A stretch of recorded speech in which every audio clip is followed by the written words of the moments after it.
Hello and welcome to Esther's classes. आज का topic जो हम डील करेंगे वो है कफिंग। कफिंग कफिंग क्या होता है? कफिंग एक कॉमन रिफ्लेक्स एक्शन होता है जो कि थ्रोट को क्लियर करने के लिए या एयरवे को क्लियर करने के लिए होता है, ताकि to get rid of excess mucus and foreign irritants जैसे कि डस्ट पॉलेंस जो एयरवे में या थ्रोट को इरिटेट करते हैं, उनको बॉडी से बाहर निकालने के लिए जो एक कॉमन रिफ्लेक्स रिएक्शन होता है हमारी बॉडी में, that is known as coughing. Coughing usually last for weeks और मंथ्स और for a shorter period of time. जो कफ 3 वीक्स तक लास्ट करता है और फिर ठीक हो जाता है उसे हम एक्यूट कफ बोलते हैं। जो कफ 3 वीक्स से 8 वीक्स तक लास्ट करता है और फिर कंडीशंस इम्प्रूव होती हैं उसे हम सब एक्यूट कफ बोलते हैं। और जो कफ बहुत परसिस्टेंट होती है, मतलब for a longer period of time चली आ रही हैं, कंटिन्यूस है और 8 वीक्स से ज़्यादा तक प्रोलॉन्ग करते हैं, उसे हम क्रॉनिक कफ बोलते हैं। नेक्स्ट हम देखेंगे causes of cough. Causes of cough for first cause है क्लियरिंग थ्रोट को क्लियर करने के लिए, for from foreign irritants excess mucus. और जैसे मैंने हम जब उसके बारे में बात कर रहे थे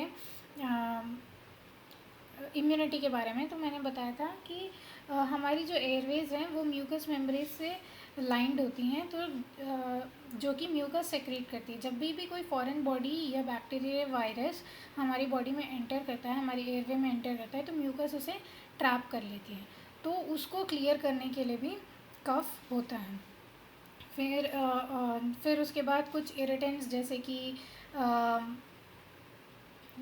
कि डस्ट पॉलन और जो दूसरे इरिटेंट्स होते हैं, या कोई फॉरेन बॉडी एंटर कर गया तो उसको भी कफ अप करने के लिए कफिंग होता है, उसको भी बॉडी से क्लियर करने के लिए कफिंग होता है। फिर उसके बाद वायरल या बैक्टीरियल इन्फेक्शन जो कि अपर रेस्पिरेटरी ट्रैक्ट में हुआ होता है, उसकी वजह से भी हो सकता है। स्मोकिंग की वजह से क्रॉनिक कफ होता है।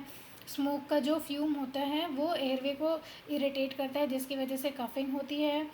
लंग्स को इरिटेट करता है, जिसकी वजह से कफिंग होती है। फिर अस्थमा के रिज़ल्ट की वजह से हो सकता है। और जो दूसरे लंग डिसीज़ेज़ हैं जैसे कि COPD निमोनिया, इनके वजह से भी हो सकता है। कई बार ये किसी मेडिसिन के साइड इफ़ेक्ट्स की वजह से भी कफ होता है। और यदि वोकल कॉर्ड डैमेज हो गया तो उस वजह से भी हो सकता है। कई बार वोकल कॉर्ड पे स्ट्रेन पड़ने की वजह से भी हो सकता है। वॉइस बॉक्स पे स्ट्रेन पड़ने की वजह से भी हो सकता है, जैसे प्रोलॉन्ग टाइम तक हाई पिच पे बोलना या गाने से भी जब स्ट्रेन पड़ता है तो कफिंग होती है।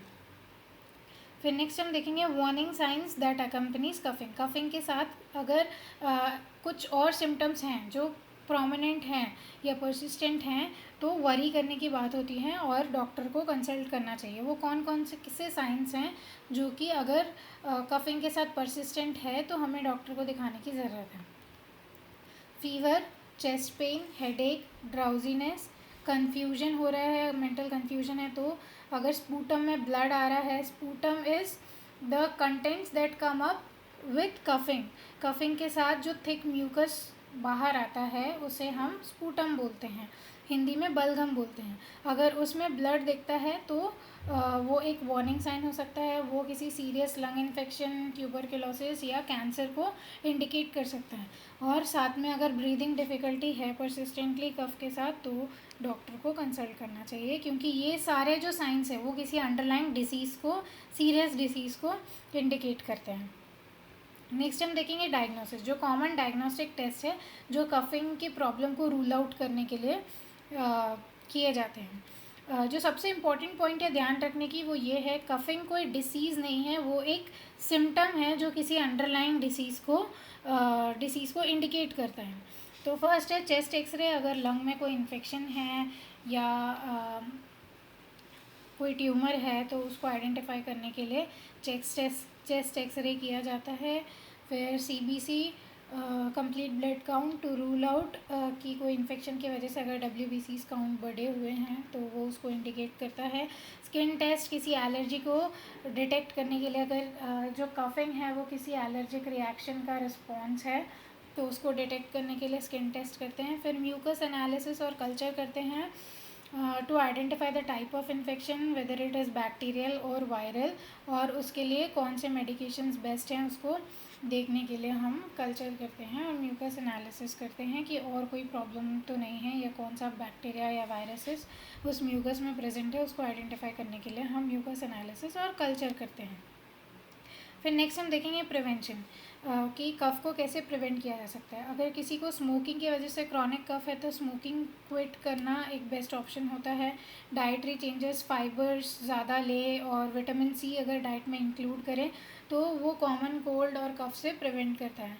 Hygienic practices, washing your hands before eating, after eating, बाहर से आने के बाद हाथ धोना, और कफ़ और स्नीज़ करने के बाद हाथ धोना, कफिंग और स्नीजिंग एटिकेट ताकि दूसरों को भी इन्फेक्शन ना पहुंचे, कफ़ या स्नीज़ करते समय मुंह पर हाथ रखना।